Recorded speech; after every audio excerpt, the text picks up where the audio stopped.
Hello friends, welcome to the my YouTube channel. તો આજે આપણે ટેસ્ટી એવી ફ્રાય રોટી કરીશું। તો વિડીયો ચાલુ કરતાં પહેલાં જો તમે મારી ચેનલ સબસ્ક્રાઈબ ના કરી હોય તો ફટાફટથી જઈને નીચે આપેલા બેલ આઇકન પર ક્લિક કરો અને મારી ચેનલને સબસ્ક્રાઈબ કરો, જેથી મારા અવનવા વિડીયો તમારા સુધી પહોંચી શકે। તો ફટાફટથી જઈને ચેનલને સબસ્ક્રાઈબ કરો।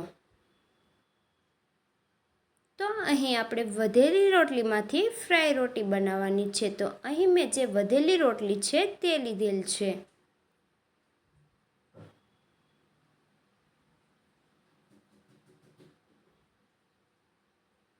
તો હવે આપણી જે વધેલી રોટલી છે તેને સારી રીતે કાપી લઈશું। તો કાતરની મદદથી આ રીતે તેને 4 ટુકડા કરીને રેડી કરીશું।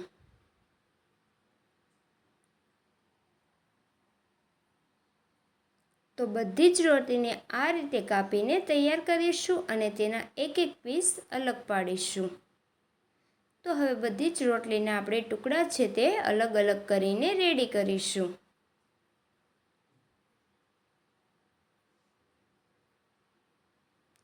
તો આ રીતે આપણી બધી જ રોટી અલગ થઈને રેડી છે। તો હવે આપણે રોટલીને ફ્રાય કરવાની છે। તો તે માટે અહીં એક કડાઈ લઈશું, તેમાં થોડું તેલ લઈશું। તેલ ગરમ થાય ત્યાં સુધી ગેસની ફ્લેમ હાઈ કરીશું। ત્યાર પછી હવે ગેસની ફ્લેમ ઓછી કરીશું અને તેમાં રોટલીને તળી લઈશું। તો અહીં આપણે રોટલીને ડીપ ફ્રાય કરવાની છે। તો લાઇટ બ્રાઉન કલરની થાય ત્યાં સુધી આપણે રોટીને તળીને તૈયાર કરીશું।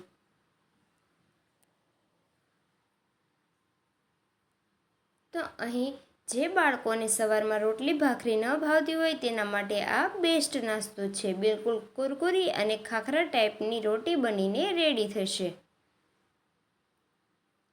તો હવે આપણી બધી જ રોટલી છે તે સારી રીતે તળાઈને રેડી કરીશું। તો તમે જોઈ શકો છો બ્રાઉન કલરની આપણી રોટલી બનીને રેડી છે। તો આ રીતે આપણે એક પછી એક એમ બધી જ રોટલીને તળીને તૈયાર કરીશું। તો હવે આપણી રોટલી છે તે તળાઈને બિલકુલથી રેડી છે। તો હવે આપણે તેના પર મીઠું છાંટી દઈશું।